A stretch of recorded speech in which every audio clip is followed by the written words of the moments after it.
بسم اللہ الرحمن الرحیم۔ السلام علیکم۔ مجھے ہمیشہ سے وقت کی ستم گری سے بہت ڈر لگا کرتا تھا۔ میں نے اکثر ایسے لوگ دیکھے ہیں جو صبح کے وقت حکومت کر رہے ہوتے ہیں اور شام کو ان کی حکومت کو زوال آ چکا ہوتا ہے۔ ہاں، یہ کہنا بجا ہوگا کہ قسمت نے مجھے ہمیشہ سے ہی ڈرا کر رکھا ہوا تھا۔ مجھے کبھی بھی قسمت پر بھروسہ نہیں رہا تھا۔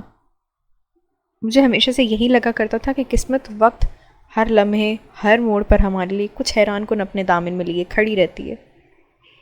اور جس کو ہمیں ہر حال میں قبول ہی کرنا ہوتا ہے، کیونکہ ہمارے پاس اس کے سوا کوئی اور چارہ ہی نہیں ہوتا۔ اس کی وجہ شاید یہ ہے کہ میں جہاں رہی ہوں تو میرے اطراف کے لوگوں نے قسمت کے ہاتھوں بہت سی چوٹی کھائی ہیں، اور قسمت نے انہیں اپنے ایسے ایسے رنگ دکھائے ہیں کہ میرا قسمت سے اعتبار ہی اٹھ گیا ہے۔ میرا شمار بھی انہی ڈرپوک لوگوں میں ہوا کرتا تھا کہ جن کی زندگی میں جب سب کچھ اچھا چل رہا ہوتا ہے تو وہ اس ڈر سے اپنی خوشیوں کو جینا چھوڑ دیتے ہیں کہ اگر اتنا کچھ اچھا ہوا ہے تو یقیناً اب کچھ برا ہونے والا ہے۔ یہ بات تھوڑی عجیب ہے مگر بالکل سچ ہے کہ میرے ساتھ جب بھی کچھ اچھا ہوتا تو میں اس کے ساتھ ہی کچھ بہت برا ہونے کے لیے اپنے دماغ کو تیار رکھتی تھی،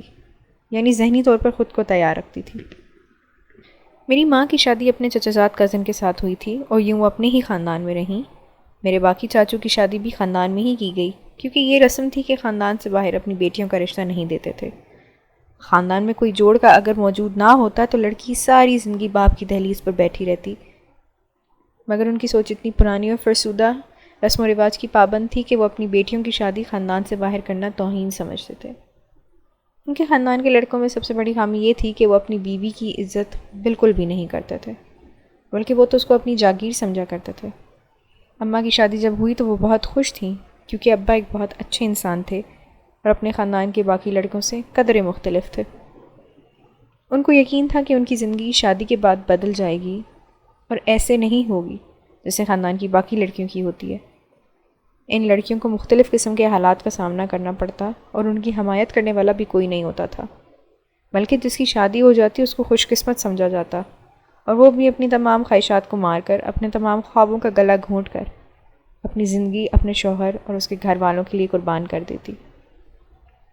اس سے بڑا المیہ یہ تھا کہ سب کے باوجود کوئی ان کی قدر و قیمت نہ تھی۔ سب مردوں کے ذہن میں یہ بات بیٹھ گئی تھی کہ اگر وہ بیوی کی عزت کرتے ہیں تو اس کا واضح مطلب یہی ہے کہ وہ جورو کے غلام ہیں، اور ان جیسا انا پرست مردوں کو جورو کا غلام کہلوانا کسی بہت بڑی گالی سے کم ہرگز نہیں تھا۔ ویسے بھی اماں کے خاندان میں یہی سمجھا جاتا تھا کہ بیٹیاں سوائے بوجھ کے کچھ نہیں ہوتی اور بیٹے سہارا بنتے ہیں۔ سو کوئی بھی والدین اپنی بیٹیوں کا بوجھ دوبارہ اٹھانے کو تیار نہ ہوتے تو ان بیچاریوں کو بے بسی سے ساری زندگی اپنے سسرال والوں کی ہر بات کو برداشت کرنا پڑتا اور اپنا مرنا جینا ان کے لیے ہی مختص کرنا پڑتا۔ حیران کن طور پر اماں کی قسمت اس معاملے میں بہت اچھی رہی اور ان کو کسی بھی اس قسم کے حالات کا سامنا نہ کرنا پڑا، کیونکہ ان کے شوہر نے ان کو ہر معاملے میں سپورٹ کیا اور ان کو ان کے حقوق دلا کر گویا مثال قائم کر دی۔ سبھی ان کی قسمت کو دیکھ کر حیران تھے، تو کوئی ان پر رشک کر رہا تھا تو ظاہر ہے جن کی زندگی جہنم بنی ہوئی تھی وہ اماں سے حسد بھی کر رہے تھے۔ اماں کے شوہر ان کی عزت کروانے کے لیے کسی کی تعریف کے مستحق نہیں تھے، اور نہ ہی ان کو اس کی خواہش تھی، بلکہ وہ اپنے دل سے سب کیا کرتے تھے۔ ان کی ساس اور نندوں سے بھی یہ بات بالکل برداشت نہیں ہوتی تھی کہ ان کا بیٹا اور بھائی کیسے جورو کا غلام بنا ہوا ہے، جبکہ ان کی اپنی زندگیاں ان کے شوہر نے کیسے جہنم کی ہوئی ہیں۔ اماں کو تھوڑے ہی عرصے میں اس بات کا احساس شدت سے ہو گیا کہ کوئی بھی ان کی زندگی سے خوش نہیں تھا، اور جو خوش نظر آنے کے لیے اداکاری کرتے تھے وہ سراسر منافق تھے، بلکہ وہ تو اماں سے باتیں گلوایا کرتے تھے۔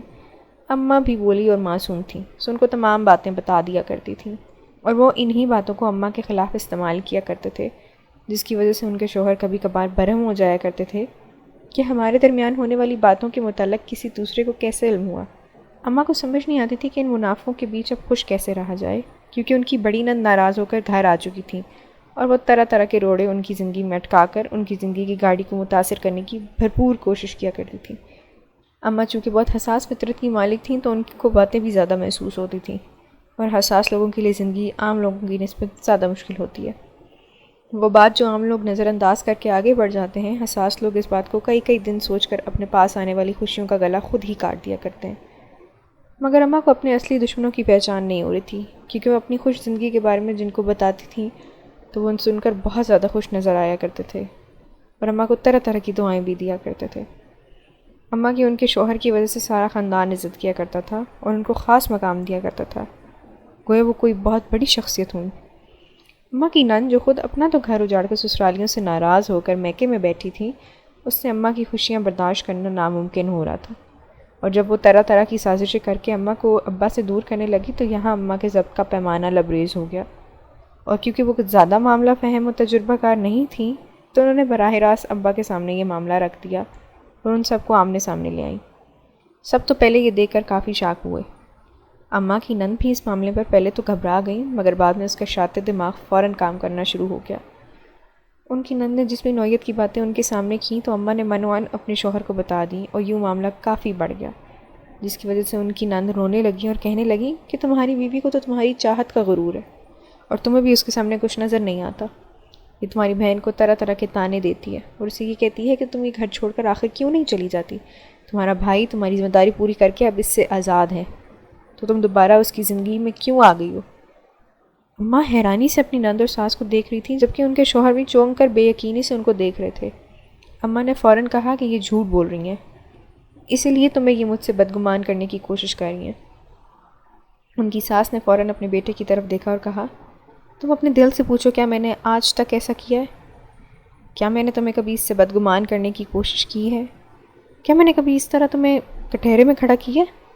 تم خود بتاؤ کہ کبھی تم اپنی بہن کا گھر خراب کرنا چاہو گے اگر وہ اپنے گھر میں ہو اور خوش زندگی بسر کر رہی ہو؟ اگر تمہارا جواب ہاں میں ہے تو یقیناً تمہاری بہن بھی تمہارا گھر خراب کرنے کی سازش کر رہی ہے، اور اگر تمہارا جواب نہ میں ہے تو پھر یہ تصور بھی مت کرنا کہ تمہاری بہن تمہارا گھر خراب کرنے کے بارے میں سوچ بھی سکتی ہے، کیونکہ تم دونوں کی تربیت میں نے کی ہے اور تم سے زیادہ کڑی نظر میں نے اپنی بیٹیوں پہ رکھی ہے۔ انہوں نے بہت ہوشیاری اور چالاکی سے ان کے شوہر کو ان سے بدگمان کرنے کی ہر ممکن کوشش کی،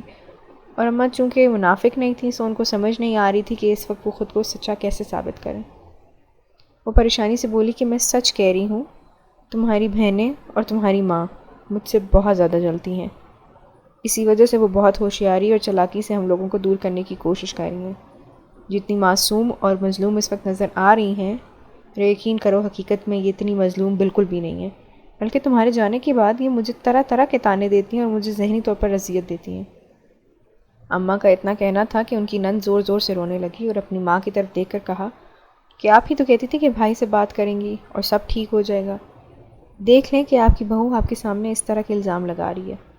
اور آپ کا بیٹا خاموشی سے اپنی بیوی کی بات سن رہا ہے، گویا اس کو اپنی ماں اور بہن پر نہیں بس بیوی پر یقین ہو۔ اماں اب میں مزید ذلیل ہونے کے لیے یہاں نہیں رہ سکتی، میں یہ گھر چھوڑ کر ہمیشہ کے لیے جا رہی ہوں۔ میں کسی دارالمان میں رہ لوں گی مگر یہاں پر بالکل نہیں رہوں گی جہاں کسی کے اوپر میں بوجھ ہوں اور ان سے میرا وجود برداشت بھی نہ ہو رہا ہو اور مجھ پر طرح طرح کے الزامات لگا رہے ہوں، جبکہ میری حمایت کرنے والا کوئی ایک شخص بھی نہ ہو۔ وہ روتے ہوئے کہہ کر جانے لگیں کہ دروازے کے پاس جا کر رک گئیں اور اماں کی طرف دیکھ کر کہا، آپ دیکھ سکتی ہیں کہ میں خالی ہاتھ یہاں سے جا رہی ہوں، میں دوبارہ کبھی واپس نہیں آؤں گی۔ میرے سسرال اور میکے کہیں پر بھی میرے لیے کوئی جگہ نہیں ہے۔ میں دعا کروں گی میرے آنسو آپ دونوں کی خوشیوں کے درمیان کبھی بھی رکاوٹ نہ بنے، آپ دونوں خوش رہیں۔ وہ جیسے ہی دروازے سے باہر نکلنے لگی تو ان کے بھائی فوراً ان کے پیچھے بھاگے اور جا کر ان کو روکا اور کہا، کیا آپ پاگل ہو گئی ہیں کیا یہ گھر آپ کا نہیں ہے؟ یہ گھر جتنا میری بیوی کا ہے اتنا ہی آپ کا ہے، سو آپ کو یہ گھر چھوڑ کر جانے کا کوئی اختیار نہیں ہے، آپ جب تک چاہیں یہاں پر رہ سکتی ہیں۔ اور پھر انہوں نے غصے سے اماں کی طرف دیکھتے ہوئے کہا کہ ہاں، اگر اس گھر میں کسی کو آپ کے رہنے پر اعتراض ہے تو وہ شخص ہی گھر چھوڑ کر جا سکتا ہے۔ وہ پھر بھی رک نہیں رہی تھی اور اماں کا بس نہیں چل رہا تھا کہ کیسے اس منافق عورت کا اصل روپ اپنے شوہر کے سامنے کھول کر رکھ دیں۔ ان کے شوہر نے ہی ان کو اتنا نڈر بنایا تھا کہ وہ سچ کو سچ کہہ سکتی تھیں، سو انہوں نے فوراً کہہ دیا کہ آپ میرا یقین کریں، یہ جھوٹ بول رہی ہیں، میں بھلا ان کے لیے ایسی باتیں کیوں استعمال کروں گی۔ اتنا سننا تھا کہ ان کی نند پھر سے رونے لگی اور گھر چھوڑ کر جانے لگی تو ان کے شوہر نے ان کو حکم دیا کہ وہ ان کی بہن سے معافی مانگے۔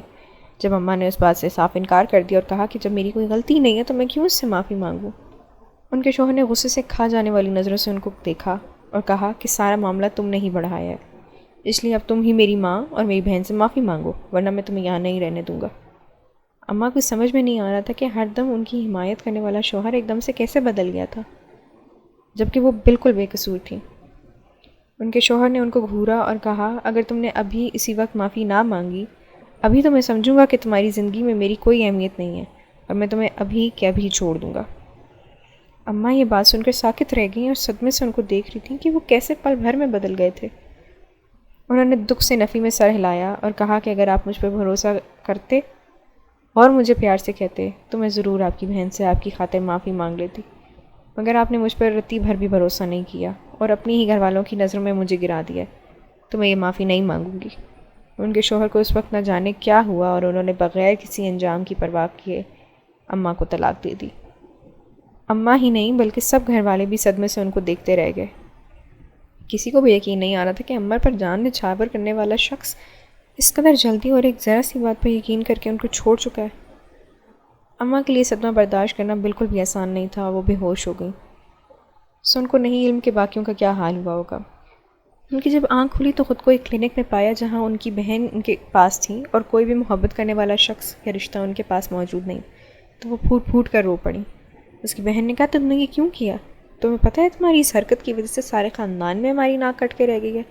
تو اسے سمجھ نہیں آیا کہ اس نے آخر ایسا کیا کر دیا ہے۔ تو اس نے روتے ہوئے کہا کہ میں نے کیا کیا ہے، جس پر اس کی بہن نے کہا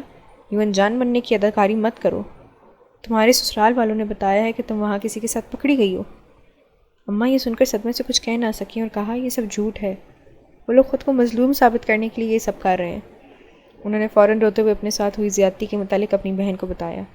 اور وہ چونکہ بہن تھیں اور جانتی تھی کہ وہ کتنی خوش ہے اپنے شوہر کے ساتھ، تو فوراً یقین کر لیا تھا، مگر ان کی بہن کے علاوہ کسی دوسرے شخص نے ان کا یقین نہیں کیا تھا۔ خاندان کے ایک ایک شخص نے اماں پر تھوکا اور ان کو بدقسمت ٹھہرایا جنہوں نے اچھے انسان کی قدر نہیں کی، اور اب اماں بھی پچھتا رہی تھیں کہ کیا تھا اگر وہ اپنی نند کی باتیں برداشت کر لیتی یا کمرے میں اپنے شوہر کو سب بتا دیتی تو شاید ایسا نہ ہوتا، مگر قسمت میں یہ لکھا تھا اور اس کو یوں ہی ہونا تھا، اور ان کی زندگی کو بھی یوں ہی برباد ہو جانا تھا۔ ان کے باپ نے انہیں اپنے گھر میں رکھنے سے انکار کر دیا اور کہہ دیا کہ ان کا اپنی بیٹی کے ساتھ کوئی بھی رشتہ نہیں ہے، بلکہ اب وہ اس کو اپنی بیٹی ہی ماننے سے انکار کرتے تھے۔ ان کا کہنا تھا کہ اگر وہ اپنی زندگی چاہتی ہے تو دوبارہ ان کے سامنے مت آئے، ورنہ قبیلے میں یہ بات بھی مشہور ہو جائے گی کہ ایک باپ نے اپنی بیٹی کو مار دیا، اور میں قاتل مشہور نہیں ہونا چاہتا۔ ان کی بہن نے باپ کو صفائی دینے کی بہت کوشش کی، مگر انہوں نے اس پہ یقین نہیں کیا کیونکہ دشمنوں کی چال نے ان کا دماغ پہلے سے ہی اپنے لپیٹ میں لے لیا تھا۔ اماں بہت بے بس ہو گئی تھیں اور ان کی حمایت کرنے والا اور صفائی پیش کرنے والا کوئی بھی ایک شخص نہیں تھا۔ ان کی بہن ان کو اپنے گھر لے گئیں اور کہا کہ تم پریشان مت ہو، ہم کچھ نہ کچھ کر لیں گے۔ ان کے شوہر بھی اچھے تھے اور انہوں نے اماں پر یقین کیا اور بہن والا مان لے کر اماں کو گھر پر رکھ لیا۔ اماں کا ہر روز زندگی سے اعتبار اٹھتا ہی چلا جا رہا تھا، اور کچھ ہفتوں بعد ان کو اس بات کا علم ہوا کہ وہ ماں بننے والی ہیں، تو ان کو سمجھ نہ آئے کہ اس خبر پہ وہ روئیں یا خوش ہوں، کیونکہ ان کا شوہر تو ان کو چھوڑ چکا تھا۔ ان کے بہنوئی نے کہا کہ ان کے سابقہ شوہر کو یہ بات بتانی چاہیے، مگر اماں نے سختی سے منع کر دیا۔ ان کو اس بات کی دھمکی دی کہ اگر یہ خبر ان کے سسرال تک پہنچی تو وہ یہ گھر چھوڑ کر ہمیشہ کے لیے چلی جائیں گی۔ ان کی بہن نے بھی ان کو سمجھانے کی کوشش کی کہ ہو سکتا ہے کوئی بیچ کا راستہ نکل آئے، تو اس پر اماں نے راستہ یہی نکلے گا، اگر آپ نہیں چاہتے کہ میں گھر چھوڑ جاؤں میرے گھر والوں سے بات نہیں کریں گے۔ ان کی بہن نے اس ساری دورانیے میں ان کا بہت خیال رکھا، اور پھر انہوں نے چند ماہ بعد ایک بہت ہی خوبصورت سی بیٹی کو جنم دیا جس کا نام انہوں نے اسما رکھا تھا۔ اسما ان کی زندگی کا کل حاصل تھی۔ انہوں نے سلائی کڑھائی کر کے اپنی بیٹی کا پیٹ پالنا شروع کر دیا۔ خاندان میں جب ان کی بیٹی کے متعلق خبر پھیلنے لگی تو سب نے طرح طرح کی باتیں کی، مگر ان کے سابقہ شوہر یہ بات اچھی طرح جانتے تھے کہ بیٹی ان کی ہی ہے، اور اماں تک پہنچ گئے اور کہا مجھے میری بیٹی واپس کر دو۔ مگر اماں آپ کی بار مضبوط بنی رہیں اور ان کے سامنے بالکل کمزور نہ پڑیں، اور کہا کہ جب مجھ پر الزام دھرے جا رہے تھے تو تم سب حقیقت جان کر بھی خاموش تھے، تو اب اتنا حق نہیں پہنچتا کہ تم آ کر اس بچی پر اپنا حق جتاؤ۔ اگر تم نے دوبارہ اس بچی پر حق جتانے کی کوشش کی تو میں یہ شہر چھوڑ کر ہمیشہ ہمیشہ کے لیے چلی جاؤں گی، اور تم پیچھے سے تڑپتے رہ جاؤ گے۔ یہ بات سن کر ان کے شوہر خوفزدہ ہو گئے اور وہاں سے چلے گئے۔ اماں نے اسما یعنی میرے لیے بہت زیادہ محنت کی اور میری پڑھائی پر بھی خاص توجہ دی۔ ان کے سابقہ شوہر یعنی میرے ابا نے کبھی بھی دوبارہ مجھ پر حق جتانے کی کوشش نہ کی، مگر انہوں نے دوبارہ کبھی شادی بھی نہ کی، اور ان کی بہنیں اور گھر والے بہت پچھتا رہے تھے کہ انہوں نے اپنے بھائی کی زندگی کو برباد کر دیا تھا۔ اماں کی زندگی کا تاریک دن تھا جب ان کو اس بات کا احساس ہوا کہ وہ کسی موذی مرض میں مبتلا ہیں۔ اماں کی بہن یعنی میری خالہ کی کوئی اولاد نہیں تھی، اور ان کو 6 سال پہلے وفات ہو چکی تھی، اور اب میرے اور اماں کے پاس بس ایک دوسرے کا ہی سہارا تھا۔ میں بھی 19 سال کی تھی، اور ایک دن انہوں نے کہا کہ وہ کسی کام سے جا رہی ہیں، ان کو آتے ہوئے دیر ہو جائے گی، میں نے بھی بات کو خریدنے کی کوشش نہیں کی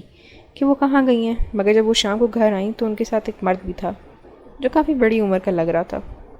میں یہ دیکھ کر چونک گئی تو اماں نے مجھے اپنے پاس بلایا، جبکہ وہ شخص مجھے عجیب ہی نظروں سے دیکھ رہا تھا اور اس کی آنکھیں بھر آئی تھیں۔ اماں نے مجھے کہا کہ اسما، جو بات میں تمہیں بتانے والی ہوں اس نے تمہیں بہت ہی دھیان سے سننا ہے اور خود کو کسی بھی بدگمانی میں مت جانے دینا۔ میں یہ بات سنتے ہی تھوڑی الجھ گئی اور کہا، ٹھیک ہے، میں کسی بھی بدگمانی کا شکار نہیں ہوں گی، پر آپ مجھے بات بتائیں۔ جو انکشافات اماں نے مجھ پر کیے وہ میری دنیا کو ہلانے کے لیے ہی کافی تھے۔ میں ان کی بات پر یقین نہیں کیا اور یہی سمجھا کہ وہ مجھ سے مذاق کر رہی تھی، مگر انہوں نے کچھ ایسی باتیں کی کہ مجھے یقین کرنا پڑا کہ وہ شخص میرا باپ ہے۔ اماں نے کہا کہ چونکہ میں بیمار رہتی ہوں تو میں چاہتی ہوں کہ اگر مجھے اس عرصے میں کچھ ہو جائے تو کم از کم تمہیں سہارا دینے کے لیے کوئی تو ہو۔ تو میں نے روتے ہوئے کہا کہ اگر مجھے سہارا چاہیے بھی ہوا تو میں کبھی بھی ان جیسے خود غرض لوگوں کے پاس نہیں جاؤں گی جنہوں نے تمہیں گھر سے نکال دیا اور تم پر اتنے برے الزام لگائے، جنہوں نے پلٹ کر یہ تک نہیں پوچھا کہ تم کس حال میں ہو، زندہ بھی ہو یا مر گئی ہو۔ میں چھوٹے بچوں کی طرح ایڑیاں رگڑ رگڑ کر رو رہی تھی تو میرے بابا میرے سامنے گھٹنوں کے بل بیٹھ کر اپنے ہاتھ جوڑ کر معافی مانگتے ہوئے کہا کہ تم یقین کرو یہ سب میں نہیں چاہتا تھا، مگر اس رات مجھ سے کوئی غلطی ہو گئی تھی، بلکہ غلطی نہیں، مجھ سے گناہ ہو گیا تھا اور اس کا ازالہ میں کبھی بھی نہیں کر پایا، اور پچھتاوے کے ناگ مجھے زندگی کے اتنے سال ڈستے رہے۔ میں نے دوبارہ کسی بھی شخص کو اپنی زندگی میں داخل نہیں ہونے دیا۔ مجھے جانے کیا ہوا کہ میں اپنے ابا کے گلے لگ کر اتنا روئی کہ آج تک کے چھپائے آنسو بھی سیلاب کی صورت میں آنکھوں میں آ گئے۔ اس کے بعد ابا کچھ دنوں بعد ہمارے گھر آئے تو ان کے ساتھ کچھ خواتین بھی تھیں، اور انہوں نے میرے لیے رشتہ مانگا اور کہا کہ جیسا اسما ساری زندگی اپنے خاندان والوں سے دور رہی ہے، سو اس لیے میں چاہتا ہوں کہ اس کی شادی اپنے ہی خاندان میں ہو تاکہ اپنے ہی لوگوں کے درمیان رہے۔ اماں نے مجھ سے پوچھا تو میں بھی یہی چاہتی تھی کہ اب میں ساری زندگی اپنے خاندان والوں کے پاس رہوں، تو میں نے انکار نہیں کیا اور اماں نے میری رضامندی جانتے ہی ان کو ہاں کہہ دی۔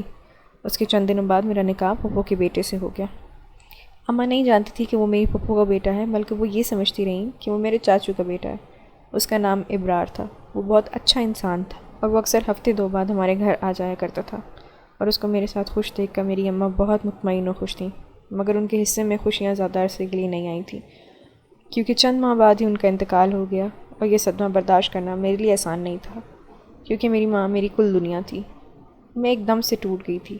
اور میرا بس نہیں چل رہا تھا کہ میں کیا خود کو کچھ کر ڈالوں۔ اماں کے بغیر مجھے کچھ بھی اچھا نہیں لگ رہا تھا، سو ان کے چند دن بعد ہی میری رخصتی کر دی گئی، کیونکہ میرے لیے تنہا اس گھر میں رہنا ممکن نہیں تھا۔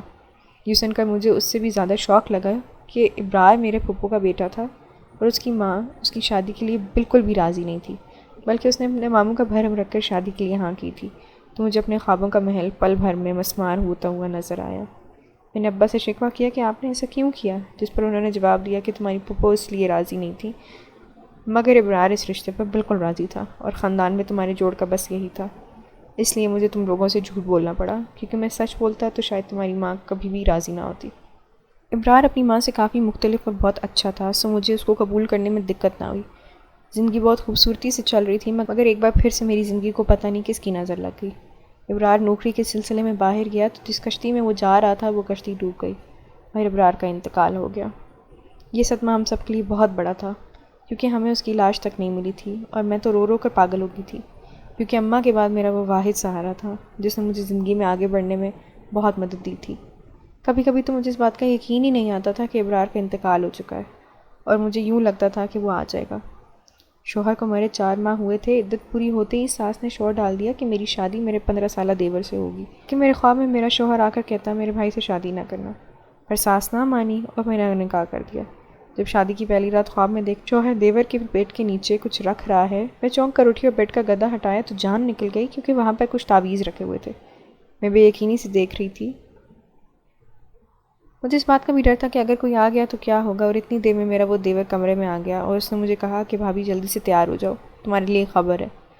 اس کی بات پر حیران اس کو دیکھ رہی تھی کہ وہ مجھے بھابھی کیوں کہہ رہا ہے، تو جو انکشاف اس نے مجھ پہ کیا وہ مجھے حیران کرنے کے لیے کافی تھا۔ اس نے کہا کہ ابرار کا انتقال نہیں ہوا، بلکہ یہ جھوٹی خبر ہم دونوں نے مل کر اڑائی تھی، اور اس نے کہا کہ تم جلدی سے باہر جاؤ، دروازے پر تمہارے ابا اور ابرار تمہارا انتظار کریں۔ جس بات کی سمجھ نہیں آئی تھی، مگر میں فوراً دروازے کی طرف گئی تو وہاں پر واقعی ابرار کھڑے تھے۔ میں نے چونک کر بے یقینی سے اس کو دیکھا اور روتے ہوئے اس کے گلے لگ گئی تو اس نے مجھے بتایا کہ اس کا انتقال نہیں ہوا تھا، بلکہ اماں نے کالا جادو کروا کر ہمارے رشتے کو ختم کرنا چاہا تھا، سو مجھے ڈھونگ رچانا پڑا۔ اماں کا میں سگا بیٹا نہیں ہوں بلکہ ان کے بھائی کی اولاد ہوں۔ میں نے حیرانی سے اس کو دیکھا، یہ بات واقعی ناقابل یقین تھی۔ اس نے کہا کہ اسے دوسرے شہر میں اچھی نوکری مل گئی ہے اور تمہارے ابا سے بھی میں نے بات کر لی ہے، سو ان کو تمہارے وہاں جانے پر کوئی اعتراض نہیں ہے۔ میں نے اس سے کہا کہ ہم خاندان میں رہتے ہیں اور خاندان والے میرے بارے میں باتیں کریں گے، تو اس نے کہا کہ ان کی باتوں کی پرواہ کرنے کی ضرورت نہیں ہے، کیونکہ وہ سب لوگ ہی سازشی ہیں۔ ہم ان سب سے دور ایک اچھی زندگی گزاریں گے جہاں ہمارا کوئی دشمن نہیں ہوگا۔ میں یہ سازشیں بہت عرصے سے دیکھتا آ رہا ہوں۔ ہم ان سب سے دور ایک اچھی زندگی گزاریں گے جہاں ہمارا کوئی دشمن نہیں ہوگا۔ میں یہ سازشیں بہت عرصے سے دیکھتا آ رہا ہوں، سو مجھے اپنا ذہنی سکون بہت عزیز ہے۔ جب رشتے ذہنی سکون اور خوشیاں برباد کرنے لگیں تو ایسے دشمنوں سے جان چھڑا لینی چاہیے۔ میں نے اللہ کا شکر ادا کیا کہ میری زندگی میں بہت اچھا انسان لکھا گیا ہے۔ آپ اس ویڈیو کو لائک کریں، شیئر کریں، کامنٹ کریں اور ہمارے چینل کو سبسکرائب کریں۔ شکریہ۔